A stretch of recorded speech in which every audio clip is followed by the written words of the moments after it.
ಹೆಬ್ಬಳಲು Shri Chikkamata YouTube channel ವೀಕ್ಷಕರಿಗೆ ನನ್ನ ಹೃತ್ಪೂರ್ವಕ ನಮಸ್ಕಾರಗಳು. ಸುಭಾಷಿತ: ಮನೆ ಅಂದ ಮುಖ್ಯ ಅಲ್ಲ, ಮನೆಯಲ್ಲಿರುವ ಜನಗಳು ಮನಸ್ಸುಗಳು ಆನಂದಮಯವಾಗಿದ್ದರೆ ಮನೆ ಚೆಂದಾಗಿದ್ದರೂ ಪರವಾಗಿಲ್ಲ, ಚೆನ್ನಾಗಿಲ್ಲದೇ ಇದ್ದರೂ ಪರವಾಗಿಲ್ಲ. ಮನಸ್ಸುಗಳು ಫಸ್ಟ್ ಆನಂದವಾಗಿ, ಮನೆ ಅಂದ ಇಟ್ಕೊಂಡು ಮನಸ್ಸೇ ಸುಖ ಇದಿಲ್ಲ ಅಂತಂದರೆ, ಆನಂದ ಇಲ್ಲ ಅಂದರೆ, ನೆಮ್ಮದಿ ಇಲ್ಲ ಅಂದರೆ ಏನು ಮುಖ್ಯ? ಇವತ್ತು ನಾವು ದಿನಪಂಚಾಂಗಕ್ಕಿಂತ ಮುಂಚೆ ಇವತ್ತು ವರಮಹಾಲಕ್ಷ್ಮಿ ಹಬ್ಬ. ಇವತ್ತು ವರಮಹಾಲಕ್ಷ್ಮಿ ಹಬ್ಬ ಇರೋದ್ರಿಂದ ವರಮಹಾಲಕ್ಷ್ಮಿ ಹಬ್ಬದ ಕಥೆಯನ್ನು ನಾವು ಈಗ ತಿಳ್ಕೊಳ್ಳೋಣ.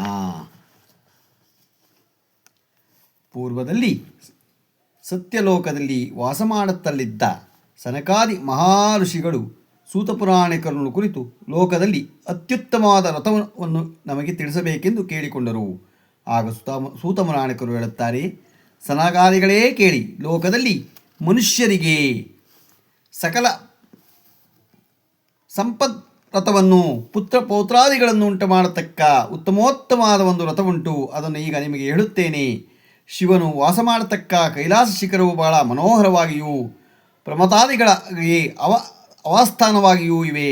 ಇಲ್ಲಿ ಅನೇಕ ನದಿಗಳು ಹರಿಯುತ್ತಾ ಇವೆ, ಅನೇಕ ಪುಣ್ಯತೀರ್ಥಗಳು ಇವೆ. ಆಲ, ಬೇಲ, ಅಶ್ವತ್ಥ, ಪಾದರಿ, ಹೊನ್ನೆ ಮೊದಲಾದ ದಿವ್ಯ ವೃಕ್ಷಗಳು, ಕಾಮಧೇನು ಕಲ್ಪವೃಕ್ಷಗಳು ಇವುಗಳು ಎಲ್ಲ ಅವಾಸ್ಥಾನವಾಗಿಯೂ ಇವೆ. ಬ್ರಹ್ಮಾಂದ್ರಾದಿ ಮರುದ್ಗಣಗಳು, ಬ್ರಹ್ಮ ಋಷಿಗಳೇ ಮೊದಲಾದವರು ಅನೇಕ ರಾಜಋಷಿಗಳು ವಾಸಿಸುತ್ತಲಿದ್ದಾರೆ. ಅಲ್ಲಿ ಯಕ್ಷ, ರಾಕ್ಷಸ, ಗರುಡ, ಗಂಧರ್ವ, ಸಿದ್ಧ ವಿದ್ಯಾವದವರು, ಅಷ್ಟವಸುಗಳು, ಏಕದಶ ರುದ್ರರು, ಅಶ್ವಿನಿ ದೇವತೆಗಳು, ಅನೇಕ ದೇವತಾಗಣಾದಿಗಳು ಯಾವಾಗಲೂ ದೇವರನ್ನು ಸೇವಿಸುತ್ತಾ ಅವನ ಮಹಿಮೆಯನ್ನು ಕೊಂಡಾಡುತ್ತಾ ಅಲ್ಲಿ ಇರ್ತಾರೆ. ಆ ಕೈಲಾಸವು ನವರತ್ನಮಯವಾದ ಶಿಖರದಿಂದ ಕೂಡಿದಂತಾಗಿ, ಈ ಕೈಲಾಸದಲ್ಲಿ ಪಾರ್ವತೀ ಮನೋಹರವಾದ ಪರಮೇಶ್ವರ ಸ್ವಾಮಿಯು ಲೀಲಾಜಾಲದಿಂದ ಇರುವಾಗ ಒಂದಾನೊಂದು ದಿನ ತನ್ನ ಸತಿಮಣಿಯಾದ ಪಾರ್ವತಿಯನ್ನು ಕುರಿತು ಹೇಳತೊಡಗಿದನು. ಭವಾನಿ ದೇವಿಯೇ ಕೇಳು, ವರಮಹಾಲಕ್ಷ್ಮೀ ವ್ರತವೊಂದು ಲೋಕದಲ್ಲಿ ಅತ್ಯುತ್ತಮವಾದುದು, ಐಶ್ವರ್ಯಪ್ರದವಾದುದು. ಅಂತಹ ವ್ರತವಿಧಾನವನ್ನು ನಾನು ನಿನಗೆ ಹೇಳುತ್ತೇನೆ ಕೇಳು. ಈ ವ್ರತವನ್ನು ಶ್ರಾವಣ ಮಾಸದಲ್ಲಿ ಶುಕ್ಲ ಪಕ್ಷದ ಪೌರ್ಣಮಿ ದಿನದ ಹಿಂದಳ ಶುಕ್ರವಾರದಲ್ಲಿ, ಅಂದರೆ 2ನೇ ಅಥವಾ 3ನೇ ಶುಕ್ರವಾರದಲ್ಲಿ ಈ ವ್ರತವನ್ನು ಆಚರಿಸಬೇಕು ಎಂದು ಹೇಳಿದನು. ಈ ವ್ರತವಿಧಾನವು ಹೇಗೆಂದು ಪಾರ್ವತೀದೇವಿ ಕೇಳಲು ಅನೇಕ ಪರಮೇಶ್ವರನು ಹೇಳುತ್ತಾನೆ: ಪರ್ವತಪುತ್ರಿಯೇ ಕೇಳು, ಶ್ರಾವಣ ಮಾಸದಲ್ಲಿ 2ನೇ ಶುಕ್ರವಾರದ ದಿನ ಈ ವ್ರತವನ್ನು, ಲಕ್ಷ್ಮೀ ವ್ರತವನ್ನು ಅಲ್ಪೋಕ್ತವಿಂದ ಭಕ್ತಿಪೂರ್ವಕವಾಗಿ ಪೂಜೆ ಮಾಡಬೇಕು. ಅಂಥವರು ಇಹದಲ್ಲಿ ಸಕಲ ಸಂಪತ್ತುಗಳನ್ನು ಪಡೆಯುತ್ತಾರೆ. ಈ ವ್ರತದ ವಿಚಾರದಲ್ಲಿ ಒಂದಾನೊಂದು ಇತಿಹಾಸ ಉಂಟು, ಅದನ್ನು ನಾನು ನಿನಗೆ ಹೇಳುತ್ತೇನೆ ಕೇಳು. ವಿದರ್ಭ ಒಂದೊಂದು ದೇಶ ಉಂಟು. ಇದರಲ್ಲಿ ಕುಂಡಿನಿ ನಗರ ಒಂದು ಪಟ್ಟಣ ಉಂಟು. ಅದು ಸಕಲ ಸಂಪತ್ಭರಿತವಾಗಿಯೂ ತುಂಬಿರತಕ್ಕದ್ದು. ಈ ಪಟ್ಟಣದಲ್ಲಿ ಚಾರುಮತಿ ಎಂಬ ಹೆಸರುಳ್ಳ ಒಬ್ಬ ಬ್ರಾಹ್ಮಣ ಸ್ತ್ರೀಯೂ ಇದ್ದಳು.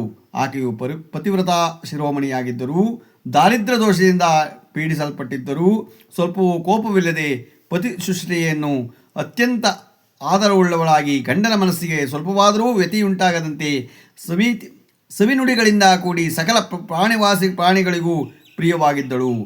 ಈಕೆಯ ಸತ್ಯಧರ್ಮವನ್ನು, ಪತಿವ್ರತಾಧರ್ಮವನ್ನು ನೋಡಿ ಈಕೆಯ ಪುಣ್ಯಶೇಷದಿಂದ ನಿದ್ರೆ ಕಾಲದಲ್ಲಿ ರಾತ್ರಿ ವೇಳೆಯೊಳಗೆ ವರಮಹಾಲಕ್ಷ್ಮೀ ದೇವಿಯು ಅಲ್ಲಿಗೆ ಬಂದು ಈಕೆಯೊಡನೆ ಮಾತನಾಡಿದಂತೆ ಸ್ವಪ್ನವಾಯಿತು. ಅದು ಹೇಗೆಂದರೆ: ಎಲ್ಲವೂ ಪತಿವ್ರತಾ ಶಿರೋಮಣಿಯೋ ಪುಣ್ಯಶಾಲಿಯೋ ಆಗಿರುವ ಚಾರುಮತಿಯೇ, ನಾನು ವರಮಹಾಲಕ್ಷ್ಮಿಯು, ನಾನು ನಿನಗೆ ವರಪ್ರದಾನವನ್ನು ಮಾಡತಕ್ಕೆ ಬಂದಿದ್ದೇನೆ. ಇಲ್ಲಿಗೆ ಬಂದಿದ್ದಿರುವೆನು, ನಿನಗೆ ಒಳ್ಳೆಯದಾಗತ್ತೆ. ವಿಚಾರವನ್ನು ತಿಳಿಸುತ್ತೇನೆ ಕೇಳು. ಶ್ರಾವಣ ಮಾಸದಲ್ಲಿ ಶುಕ್ಲ ಪಕ್ಷದಲ್ಲಿ 2ನೇ ಶುಕ್ರವಾರದ ದಿನ ನನ್ನ ಪೂಜೆಯನ್ನು ಯಾರು ಭಕ್ತಿಯಿಂದ ಮಾಡುತ್ತಾರೆಯೋ ಅವರಿಗೆ ಸಕಲ ಇಷ್ಟಾರ್ಥಗಳನ್ನು ನಾನು ಕೊಡುತ್ತೇನೆ. ಪುಣ್ಯಶಾಲಿಗಳಾಗಿದ್ದವರಿಗೆ ಮಾತ್ರ ಈ ನನ್ನ ವ್ರತದಲ್ಲಿ ಭಕ್ತಿ ಉಂಟಾಗುವುದೇ ಹೊರತು ಮಿಕ್ಕವರಿಗೆ ಉಂಟಾಗಲಾರದು. ಇಂಥವರಲ್ಲಿ ನನ್ನನ್ನು ಯಾರು ಆರಾಧಿಸುವರೋ ಅವರೇ ಧನ್ಯರು, ಅವರೇ ಸಾಹಸಿಗಳು, ಅವರೇ ಸ್ತೋತ್ರಹರರು, ಅವರೇ ಪಂಡಿತರೆಂದು ತಿಳಿಯುವುದು. ಯಾರು ನನ್ನ ಕಟಾಕ್ಷಕ್ಕೆ ಭಾಗಿಗಳಾಗಿಲ್ಲವೋ ಅಂಥವರ ಬಾಳು ವ್ಯರ್ಥವೇ ಸರಿ. ನನ್ನ ವ್ರತಾಚರಣೆಯನ್ನು ಮಾಡತಕ್ಕವರಿಗೆ ಅಷ್ಟಭೋಗ ಸುಖಗಳನ್ನು, ಸಕಲ ಸಾಮ್ರಾಜ್ಯವನ್ನು ದೊರೆಯುವುದಲ್ಲದೆ ಅಂತ್ಯದಲ್ಲಿ ಶಾಶ್ವತವಾದ ಮುಕ್ತಿ ಉಂಟಾಗುವುದರಲ್ಲಿ ಯಾವ ಸಂದೇಹವೂ ಇಲ್ಲ. ಹೀಗೆಂದು ಚಾರುಮತಿಯೊಂದಿಗೆ ಹೇಳಿ ವರಮಹಾಲಕ್ಷ್ಮಿಯು ಅಂತರ್ಧಾನವನ್ನು ಹೊಂದಿದಳು. ಚಾರುಮತಿಯಾದರೋ ಆ ಕೂಡಲೇ ನಿದ್ರೆಯೆಂದೆದ್ದು ಸಂತೋಷದಿಂದ ಕೂಡಿ ತನ್ನ ನೆಂಟರಿಗಿಷ್ಟೆಲ್ಲ ಈ ಸ್ವಪ್ನ ವೃತ್ತಾಂತವನ್ನು ಅವಳು ಹೇಳ್ತಾಳೆ. ಸಕಲರೂ ಇದನ್ನು ಕೇಳಿ ಆನಂದಭರಿತರಾದರು. ಆ ಬಳಿಕ ಚಾರುಮತಿಯೇ ಮೊದಲಾದವರೆಲ್ಲ ವರ ಮಹಾಲಕ್ಷ್ಮಿ ವ್ರತದ ದಿನವನ್ನೇ ಎದುರು ನೋಡುತ್ತಿದ್ದರು. ಇವರ ಭಾಗ್ಯವಶದಿಂದ ಶ್ರಾವಣ ಮಾಸವು ಬಂದಿತು. ಆ ತಿಂಗಳಿನ 2ನೇ ಶುಕ್ರವಾರ ದಿನ ಕಲ್ಪೋಕ್ತ ವಿಧಿಗಳಿಂದ ಸರ್ವರು ಈ ವ್ರತವನ್ನು ಭಕ್ತಿಪೂರ್ವಕವಾಗಿ ನೆರವೇರಿಸಿದರು. ಈ ವ್ರತವನ್ನು ಮಾಡಿದ ಎಲ್ಲರಿಗೂ ಲಕ್ಷ್ಮೀದೇವಿಯು ಅನುಗ್ರಹ ಉಂಟಾಗಿ ಸುಖದಿಂದ ಇರುತ್ತಲಿದ್ದರು.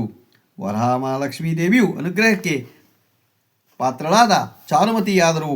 ಎಲೈ ಸಕಲ ಐಶ್ವರ್ಯದಿಂದಲೂ ಕೂಡಿರುವ ಪುತ್ರ ಮಿತ್ರಾದಿಗಳಿಂದಲೂ ಕೂಡಿದವಳಾಗಿ ಬಡವರಿಗೆ ಅನ್ನ ವಸ್ತ್ರಾದಿಗಳನ್ನು ಕೊಡುತ್ತಾ ಬಂಧುವರ್ಗದಿಂದಲೂ ಕಾಪಾಡುತ್ತಾ ಇಹಲೋಕದಲ್ಲಿ ಸಕಲ ಸುಖಗಳನ್ನು ಪಡೆದು ಪರಲೋಕದಲ್ಲಿ ಉತ್ತಮೋತ್ತಮವಾದ ಮುಕ್ತಿಯನ್ನು ಹೊಂದಿದರು. ಆದ ಕಾರಣ ಎಲ್ಲೋ ಪಾರ್ವತಿಯೇ, ಇದರಲ್ಲಿ ಯಾರು ಈ ವರಮಹಾಲಕ್ಷ್ಮಿ ವ್ರತವನ್ನು ಭಕ್ತಿಪೂರ್ವಕವಾಗಿ ಮಾಡುತ್ತಾರೆಯೋ ಅಂಥವರು ಸಕಲೈಶ್ವರ್ಯಗಳನ್ನು ಪಡೆಯುತ್ತಾರೆ. ಹೀಗೆಂದು ಪರಮೇಶ್ವರನು ಪಾರ್ವತಿಗೆ ಹೇಳಿದನು. ಆಗ ಪಾರ್ವತಿಯು ಪರಮೇಶ್ವರನನ್ನು ಕುರಿತು ಇಂತೆದಳು. ಪರಶಿವನೇ, ನಾನು ಈ ವ್ರತವಿಧಾನವನ್ನು ತಿಳಿಸಲು ಕಾತರಳಾಗಿಯೇ ಇರುವೆನು. ಇದರ ವಿಧಿಯನ್ನು ದಯಮಾಡಿ ನನಗೆ ತಿಳಿಸಬೇಕೆಂದು ಕೇಳಿದರು. ಆಗ ಶಿವನು ಮತ್ತೆ ಇಂತೆಂದನು. ಪಾರ್ವತಿಯೇ ಕೇಳು, ಈ ವರಮಹಾಲಕ್ಷ್ಮಿ ವ್ರತವನ್ನು ಸ್ತ್ರೀಯರಾಗಲಿ ಪುರುಷರಾಗಲಿ ಮಾಡಬಹುದು. ಮಧ್ಯಾಹ್ನದಲ್ಲಿ ಅಭ್ಯಂಜನವನ್ನು ಮಾಡಿಕೊಂಡು ಶುದ್ಧ ವಸ್ತ್ರಗಳನ್ನುಟ್ಟು ನಿತ್ಯ ಕರ್ಮಗಳನ್ನೆಲ್ಲ ತೀರಿಸಿಕೊಂಡು ತನ್ನ ಮನೆಯಲ್ಲಿ ಮನೋಹರವಾದ ಪ್ರದೇಶದಲ್ಲಿ ಶುದ್ಧಿ ಉಂಟು ಮಾಡಿ ರಂಗವಲ್ಲಿಯಿಂದ ಅಲಂಕರಿಸಿ ಅಲ್ಲಿ ದಿವ್ಯತರವಾದ ಮಂಟಪವನ್ನು ಒಂದು ನಿರ್ಮಿಸಿ ಅದರಲ್ಲಿ ಪಂಚವರ್ಣದಿಂದ ಕೂಡಿದ ಅಷ್ಟದಳ ಪದ್ಮವನ್ನು ಬರೆದು ಅದರಲ್ಲಿ ತಾಮ್ರ ಪಲ್ಲಕಗಳನ್ನು ಕೂಡಿದ ಕಲಶವನ್ನಿಟ್ಟು ವರಮಹಾಲಕ್ಷ್ಮೀ ದೇವಿ ಪ್ರಾಣ ಪ್ರತಿಷ್ಠಾಪನೆಯನ್ನು ಮಾಡಿ ವಿಧಿವಿಧಾನದಿಂದ ಆರಾಧಿಸತಕ್ಕದ್ದು. ಪದ್ಮಾಸನೇ ಎಂಬ ಮಂತ್ರಪೂರ್ವಕವಾಗಿ ದೇವಿಯನ್ನು ಸರ್ವೋಪಚಾರದಿಂದ ಸಂತಸಗೊಳಿಸಬೇಕು. ಫಲ ದಕ್ಷಿಣೆ ಉಪಾಯದಾನಗಳನ್ನು ಯೋಗ್ಯರಾದ ಬ್ರಾಹ್ಮಣನಿಗೆ ದಾನ ಮಾಡತಕ್ಕದ್ದು. ಸುವಾಸನೆಯನ್ನು ಮಂಗಳ ದ್ರವ್ಯಗಳಿಂದ ಪೂಜಿಸತಕ್ಕದ್ದು. ಬ್ರಾಹ್ಮಣ ದಂಪತಿಯರಿಗೆ ಭೋಜನವನ್ನು ಮಾಡಿಸಿ ಭೂರಿ ದಕ್ಷಿಣೆಯನ್ನು ಕೊಡಬೇಕು. ಅನಂತರ ಕಥೆಯನ್ನು ಭಕ್ತಿಪೂರ್ವಕವಾಗಿ ಕೇಳಬೇಕು. ಈ ರೀತಿಯಾಗಿ ವ್ರತವನ್ನು ಮಾಡಬೇಕೆಂದು ಈಶ್ವರನು ಪಾರ್ವತೀದೇವಿಯೊಂದಿಗೆ ಹೇಳಿದೆಂಬುದಾಗಿ ಸೂತ ಪುರಾಣಿಕರು ಸನಕಾದಿ ಮಹರ್ಷಿಗಳಿಗೆ ಹೇಳಿದರು. ಈ ವ್ರತವನ್ನು ಯಾರು ಭಕ್ತಿಯಿಂದ ಕೇಳುತ್ತಾರೆಯೋ ಅಂಥವರು ಸಕಲೈಶ್ವರ್ಯಗಳನ್ನು ಪಡೆಯುತ್ತಾರೆ.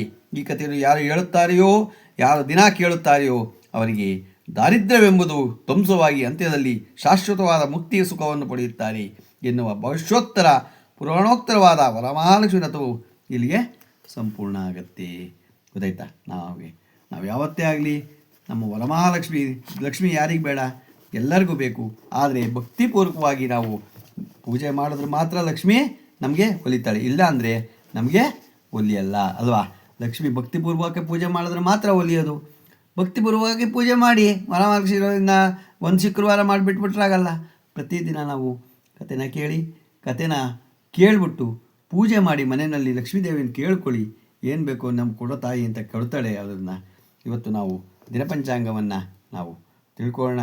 ದಿನಾಂಕ 21/8/2026 ಶುಕ್ರವಾರ, ಶ್ರೀ ಪರಾಭವ ನಾಮ ಸಂವತ್ಸರ, ದಕ್ಷಿಣಾಯನ, ವರ್ಷ ಋತು ಶ್ರಾವಣ ಮಾಸ, ಶುಕ್ಲಪಕ್ಷ, ತಿಥಿ ನವಮಿ, ರಾತ್ರಿ 11:16, ನಕ್ಷತ್ರ ಅನುರಾಧ, ಹಗಲು 1 ಗಂಟೆ, ಮಳೆ ಮಖ 2ನೇ ಪಾದ. ಇವತ್ತು ವರಮಹಾಲಕ್ಷ್ಮಿ ವ್ರತ. ಇದರಿಂದ ಎಲ್ಲ ಮನೆಯಲ್ಲಿ ಪೂಜೆ ಮಾಡಿ ಕಥೆಯನ್ನು ಕೇಳಿ ಎಲ್ಲರಿಗೂ ನಮ್ಮ ಒಳ್ಳೇದು ಮಾಡಲಿ ಅಂತ ನಮ್ಮ ಶುಭಾಶಯಗಳನ್ನ, ವರಮಹಾಲಕ್ಷ್ಮಿ ಹಬ್ಬದ ಶುಭಾಶಯಗಳನ್ನ ಹೆಬ್ಬಳದು ಚಿಕ್ಕಮಾತ ತಿಳಿಸುತ್ತೆ. ಮತ್ತು ರಾಹುಕಾಲ 10:52ರಿಂದ 12:26, ಗುಳಿಕ ಕಾಲ 7:45ರಿಂದ 9:19, ಯಮಗಂಡ ಕಾಲ 3:33ರಿಂದ 5:07. ಇವತ್ತು ಯಾರು ಹುಟ್ಟುಹಬ್ಬ ಆಚರಣೆ ಮಾಡ್ಕೊತಿದ್ರು, ಮದುವೆಯಾದ ದಂಪತಿಗಳು ವಾರ್ಷಿಕೋತ್ಸವ ಆಚರಣೆ ಮಾಡ್ಕೊತಿರೋರಿಗೆ ನಮ್ಮ ಹೆಬ್ಬಳದು ಚಿಕ್ಕಮಾತ ಯೂಟ್ಯೂಬ್ ಚಾನಲ್ ಕಡೆಯಿಂದ ಶುಭಕಾಮನೆಗಳನ್ನು ತಿಳಿಸ್ತೀವಿ. ದೇವರವರಿಗೆ ಆಯಸ್ಸು, ಆರೋಗ್ಯ, ಐಶ್ವರ್ಯ ಎಲ್ಲ ಕೊಟ್ಟು ಕಾಪಾಡಲಿ ಅಂತ ಕೇಳ್ಕೊತೀನಿ. ನಮ್ಮ ಹೆಬ್ಬಳದು ಚಿಕ್ಕಮಾತ ಯೂಟ್ಯೂಬ್ ಚಾನಲ್ ಯಾರು ಸಬ್ಸ್ಕ್ರೈಬ್ ಆಗಲು ದಯಮಾಡಿ ಸಬ್ಸ್ಕ್ರೈಬ್ ಆಗಿ ಲೈಕ್ ಕೊಡಿ. ಇದು ನಿಮ್ಮದೇ ಚಾನಲ್ ಆಗಿರೋದ್ರಿಂದ ನಮ್ಮ ಲಿಂಕನ್ನು ಬೇರೆಗೂ ಫಾರ್ವರ್ಡ್ ಮಾಡಿ. ಇದರಲ್ಲಿ ಏನಾದ್ರು ತಪ್ಪುಗಳು ಕಂಡು ಬಂದಲ್ಲಿ ನಮ್ಮ ಕಾಮೆಂಟ್ಸ್ ಬಾಕ್ಸ್ಗೆ ಹಾಕಿದ್ರೆ ತಪ್ಪುಗಳನ್ನ ತಿದ್ಕೊತೀನಿ. ನಮಸ್ಕಾರಗಳು.